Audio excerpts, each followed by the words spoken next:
Hello everyone, welcome to physics pep talk. ಈ ವಿಡಿಯೋದಲ್ಲಿ series and parallel combination of capacitor ಮೇಲೆ multiple choice ಕ್ವಶನನ್ನು solve ಮಾಡ್ಕೊತ ಹೋಗೋಣ. ಆಗಲೇ ನಾನು ಹಿಂದಿನ ವಿಡಿಯೋದಲ್ಲಿ ಕಾನ್ಸೆಪ್ಟನ್ನು ಡಿಸ್ಕಸ್ ಮಾಡಿದ್ದೆ. ಅದರಿಂದ ಈ ವಿಡಿಯೋದಲ್ಲಿ ನಾನು ಡೈರೆಕ್ಟಾಗಿ ಪ್ರಾಬ್ಲಮ್ ತೊಗೊಂಡು ಮಾಡ್ತಾ ಹೋಗ್ತೀನಿ. ಇವಾಗ ಫಸ್ಟ್ ಪ್ರಾಬ್ಲಮನ್ನು ನೋಡೋಣ.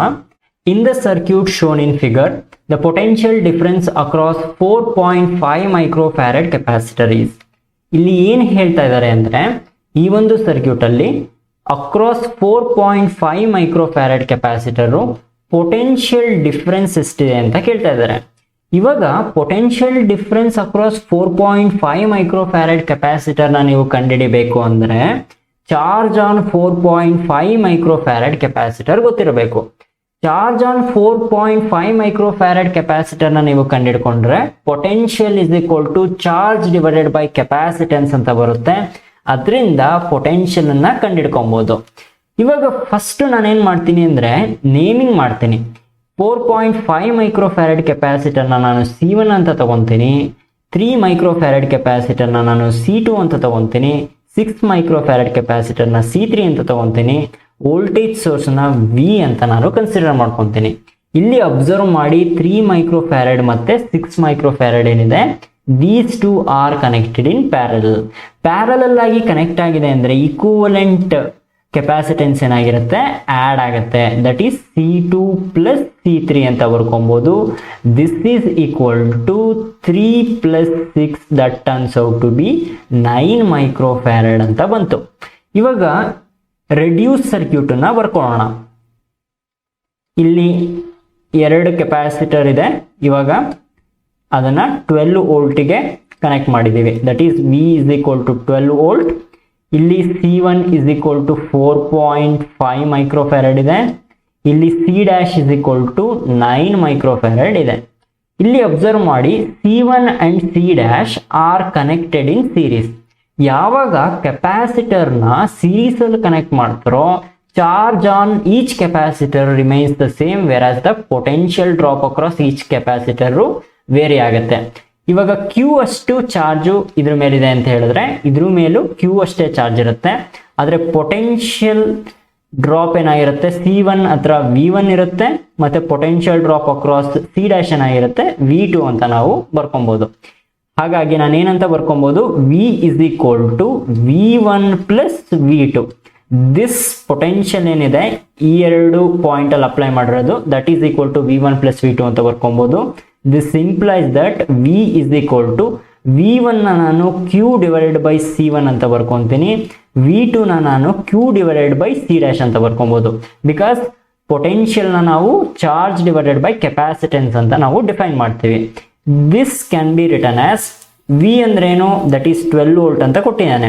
ಇವಾಗ Q ಕಾಮನ್ ಅನ್ನ ತಗೊಂಡ್ರೆ ನಮ್ಗೇನು ಬಂತು, 1 divided by C1 plus 1 divided by C' ಅಂತ ಬಂತು. This is equal to Q times, ಇವಾಗ C1 ವ್ಯಾಲ್ಯೂ ಗೊತ್ತಿದೆ, C1 ಏನಿದೆ ದಟ್ ಈಸ್ 4.5 ಮೈಕ್ರೋಫ್ಯಾರಡ್ ಅಂತ ಇದೆ. ಈ 4.5ನ ನಾನು 9 ಡಿವೈಡೆಡ್ ಬೈ 2 ಅಂತ ಬರ್ಕೊತೀನಿ. ಸೊ ದಟ್ ಸಿಂಪ್ಲಿಫಿಕೇಶನ್ ಈಸಿ ಆಗುತ್ತೆ. 1 ಡಿವೈಡೆಡ್ ಬೈ C1 ಜಾಗದಲ್ಲಿ 9/2 ಅಂತ ಸಬ್ಸ್ಟಿಟ್ಯೂಟ್ ಮಾಡ್ತಾ ಇದ್ದೀನಿ, ಪ್ಲಸ್ 1 ಡಿವೈಡೆಡ್ ಬೈ C' ಏನಿದೆ ದಟ್ ಈಸ್ 9 ಅಂತ ಇದೆ.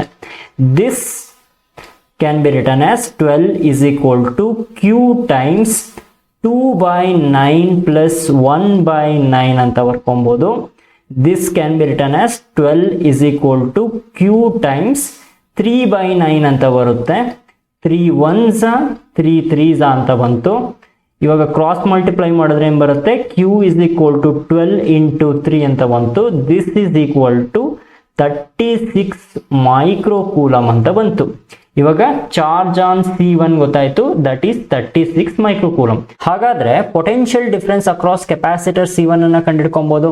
That is given to be V1 is equal to Q divided by C1 ಅಂತ ಬರ್ಕೊಬೋದು. This is equal to Q ನ ಕಂಡುಹಿಡಿದ್ವಿ, that is 36 ಮೈಕ್ರೋಫ್ಯಾರಡ್ ಅಂತ, ಡಿವೈಡೆಡ್ ಬೈ ಇಲ್ಲಿ C1 ಏನಿದೆ ದಟ್ ಈಸ್ 4.5 ಮೈಕ್ರೋಫ್ಯಾರಡ್ ಇದೆ.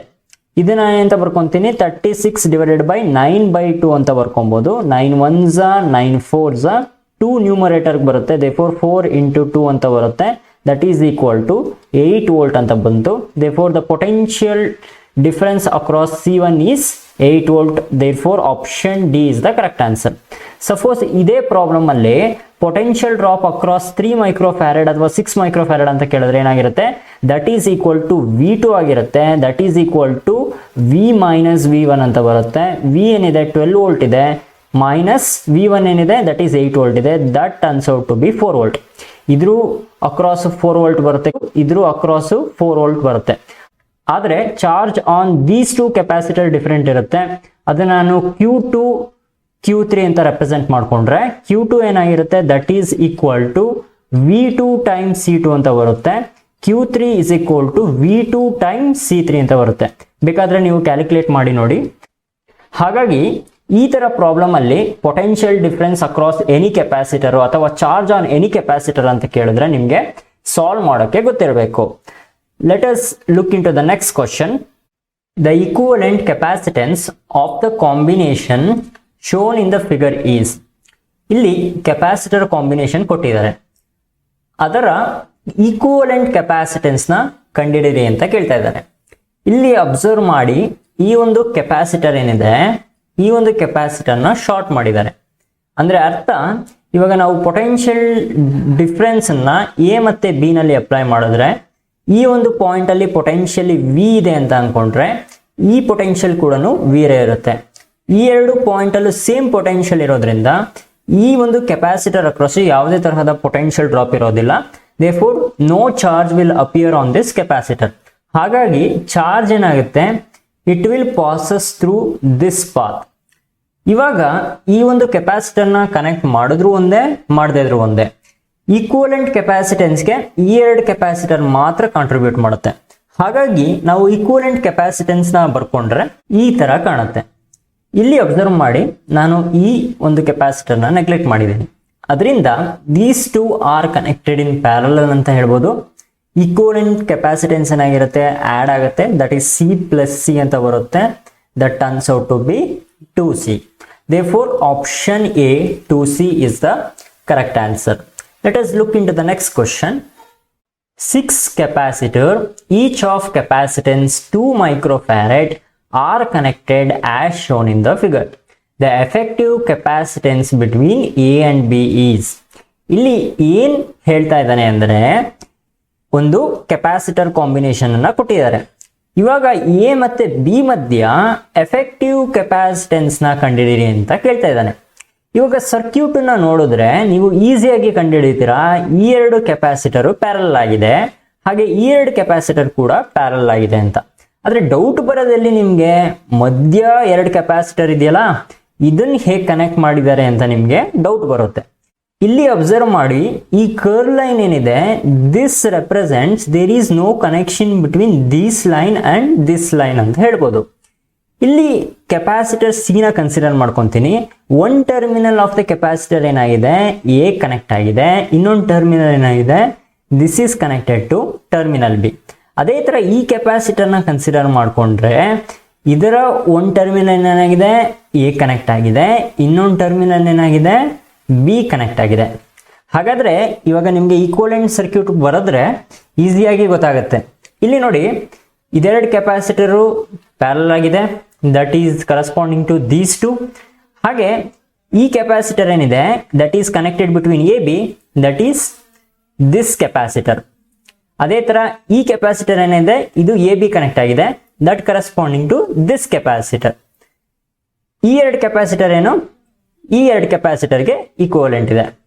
ಹಾಗಾದ್ರೆ ಇವಾಗ equivalent capacitance of this circuit ಏನ್ ಬಂತು, ಎಲ್ಲಾ ಕೆಪಾಸಿಟರ್ ಪ್ಯಾರಲ್ ಆಗಿ ಕನೆಕ್ಟ್ ಆಗಿರೋದ್ರಿಂದ C equivalent is equal to N times C ಅಂತ ಬರೀಬಹುದು. ಎಷ್ಟು ನಂಬರ್ ಆಫ್ ಕೆಪಾಸಿಟರ್ ಇದೆ, 6 ನಂಬರ್ ಆಫ್ ಕೆಪಾಸಿಟರ್ ಇದೆ. ಈಚ್ ಆಫ್ ವ್ಯಾಲ್ಯೂ ಸಿ ಎಷ್ಟು ಇದೆ, ವ್ಯಾಲ್ಯೂ ಆಫ್ ಸಿ ಕೊಟ್ಟಿದ್ದೇನೆ, that is 2 microfarad. That is 6 into 2, that turns out to be 12 microfarad ಅಂತ ಬರುತ್ತೆ. Therefore option A 12 microfarad is the correct answer for this question. Let us look into the next question. The equivalent capacitance between A and B is. ಇಲ್ಲಿ ಒಂದು capacitor combination ಅನ್ನು ಕೊಟ್ಟಿದ್ದಾರೆ. Across A and B equivalent capacitance ಏನಿದೆ ಅಂತ ಕೇಳ್ತಾ ಇದ್ದಾನೆ. ಇಲ್ಲಿ observe ಮಾಡಿ, ಈ ಪಾಯಿಂಟ್ ಅನ್ನ ನಾವು ಎ ಅಂತ ಕನ್ಸಿಡರ್ ಮಾಡ್ಕೊಬಹುದು, ಈ ಪಾಯಿಂಟ್ ಅನ್ನ ನಾವು ಬಿ ಅಂತ ನಾವು ಕನ್ಸಿಡರ್ ಮಾಡ್ಕೊಬಹುದು. ಹಾಗಾದರೆ in between A and B these 3 capacitor R connected in series ಅಂತ ಹೇಳ್ಬೋದು, and this capacitor is connected in parallel with these 3 capacitor ಅಂತ ನಾನು ಹೇಳ್ಬೋದು. ಇವಾಗ ಈಕ್ವಲೆಂಟ್ ಸರ್ಕ್ಯೂಟ್ ಬರೆದು ನಿಮಗೆ ತೋರಿಸ್ತೀನಿ, ಆವಾಗ ನಿಮಗೆ ಅಂಡರ್ಸ್ಟ್ಯಾಂಡ್ ಆಗುತ್ತೆ. ಇಲ್ಲಿ ನೋಡಿ, ಈ ಪಾಯಿಂಟ್ ಬಿ ಅಂತ ಕನ್ಸಿಡರ್ ಮಾಡ್ಕೊಂಡಿದ್ದೆ, ಮತ್ತು ಈ ಪಾಯಿಂಟ್ ಎ ಅಂತ ತಗೊಂಡಿದ್ದೆ. ಬಿಟ್ವೀನ್ ಎ ಆ್ಯಂಡ್ ಬಿ ಏನಿದೆ, ದಟ್ ಈಸ್ 3 ಕೆಪಾಸಿಟರ್ ಇದೆ. ಅದೇ ಥರ ಈ ಕೆಪಾಸಿಟರ್ ಏನಾಗಿದೆ, ಎ ಮತ್ತು ಬಿ ನಲ್ಲಿ ಕನೆಕ್ಟ್ ಆಗಿದೆ, ಅದನ್ನು ಈ ಥರ ರೆಪ್ರೆಸೆಂಟ್ ಮಾಡ್ಕೊಂಡಿದ್ದೀನಿ. ಇವಾಗ ಈಕ್ವಲೆಂಟ್ ಕೆಪಾಸಿಟೆನ್ಸ್ನ ಕಂಡುಹಿಡಿಯೋಣ. ಈ 3 ಸೀರೀಸಲ್ಲಿ ಕನೆಕ್ಟ್ ಆಗಿರೋದ್ರಿಂದ ಅದರ ಈಕ್ವಲೆಂಟ್ ಕೆಪಾಸಿಟೆನ್ಸ್ ಏನಾಗಿರುತ್ತೆ, 1 divided by C dash is equal to 1 divided by C plus 1 divided by C plus 1 divided by C ಅಂತ ಬರುತ್ತೆ. This turns out to be 1 divided by C dash is equal to 3 divided by C ಅಂತ ಬರುತ್ತೆ. C dash is equal to C divided by 3 ಅಂತ ಬಂತು. ಇದ್ರ equivalent capacitance ಏನಾಗಿದೆ, that is C divided by 3. ಇವಾಗ C and C divided by 3 ಏನಾಗಿರುತ್ತೆ, these 2 are in parallel. ಅದರಿಂದ ನಾನೇನು ಬರ್ಕೊಬೋದು, C equivalent is equal to C plus C by 3 ಅಂತ ಬರ್ಕೊಬೋದು. This turns out to be 3c plus C divided by 3 ಅಂತ ಬರುತ್ತೆ. This is equal to 4c divided by 3. Therefore equivalent capacitance across A and B 4c divided by 3 ಅಂತ ಬಂತು. Therefore option D 4c divided by 3 is the correct answer for this question. Let us look into the next question. The equivalent capacitance between A and B is. ಇಲ್ಲಿ ಒಂದು circuit ಕೊಟ್ಟಿದ್ದಾನೆ, ಇದರಲ್ಲಿ combination of capacitor ಇದೆ. Between A and B equivalent capacitance ಏನು ಅಂತ ಕೇಳ್ತಾ ಇದ್ದಾನೆ. ಇಲ್ಲಿ ಅಬ್ಸರ್ವ್ ಮಾಡಿ 3 ಮೈಕ್ರೋಫ್ಯಾರಡ್ 3 ಮೈಕ್ರೋಫ್ಯಾರಡ್ ಮತ್ತು 3 ಮೈಕ್ರೋಫ್ಯಾರಡ್ ಏನಿದೆ, these 3 are connected in series. ಹಾಗಾದ್ರೆ ಈಕ್ವಲೆಂಟ್ ಕೆಪಾಸಿಟೆನ್ಸ್ ನ ಹೀಗೆ ಬರ್ಕೊಬಹುದು, that is 1 divided by cs is equal to 1 divided by 3 plus 1 divided by 3 plus 1 divided by 3 ಅಂತ ಬರ್ಕೊಬಹುದು. that turns out to be 3 divided by 3, that is nothing but 1 divided by 1 ಅಂತ ಬರುತ್ತೆ. Reciprocal ತಗೊಂಡ್ರೆ ಏನು ಬಂತು, cs is equal to 1 microfarad ಅಂತ ಬಂತು. ಹಾಗಾದ್ರೆ ಈ 3 ಕೆಪಾಸಿಟರ್ನ ಒಂದೇ ಒಂದು ಕೆಪಾಸಿಟರ್ಗೆ ನಾನು ರಿಪ್ಲೇಸ್ ಮಾಡ್ಬೋದು, that is equal to 1 microfarad ಅಂತ ಬರಿತೀವಿ. ಇವಾಗ 2 ಮೈಕ್ರೋಫ್ಯಾರಡ್ ಮತ್ತೆ 1 ಮೈಕ್ರೋಫ್ಯಾರಡ್ ಪ್ಯಾರಲ್ ಆಗಿರೋದ್ರಿಂದ ಇದರ ಈಕ್ವಲೆಂಟ್ ಕೆಪಾಸಿಟೆನ್ಸ್ ಏನು ಬರುತ್ತೆ, that is equal to 3 microfarad ಅಂತ ಬಂತು. ಇವಾಗ again 3 microfarad 3 microfarad 3 microfarad series ಅಲ್ಲಿ ಕನೆಕ್ಟ್ ಆಗಿದೆ. ಅದರ ಈಕ್ವಲೆಂಟ್ ಕೆಪಾಸಿಟೆನ್ಸ್ ಏನು ಬರುತ್ತೆ, ದಟ್ ಈಸ್ 1 ಮೈಕ್ರೋಫ್ಯಾರಡ್ ಅಂತ ಬಂತು. ಅದನ್ನ ಇವಾಗ ರಿಪ್ಲೇಸ್ ಮಾಡ್ಕೊತೀನಿ. ದಿಸ್ ಈಸ್ 1 ಮೈಕ್ರೋಫ್ಯಾರಡ್ ಅಂತ ಬಂದಿದೆ. ಇವಾಗ 2 ಮೈಕ್ರೋಫ್ಯಾರಡ್ ಮತ್ತೆ 1 ಮೈಕ್ರೋಫ್ಯಾರಡ್ ಏನಾಗಿರುತ್ತೆ, ಪ್ಯಾರಲಲ್ ಆಗಿ ಕನೆಕ್ಟ್ ಆಗಿದೆ.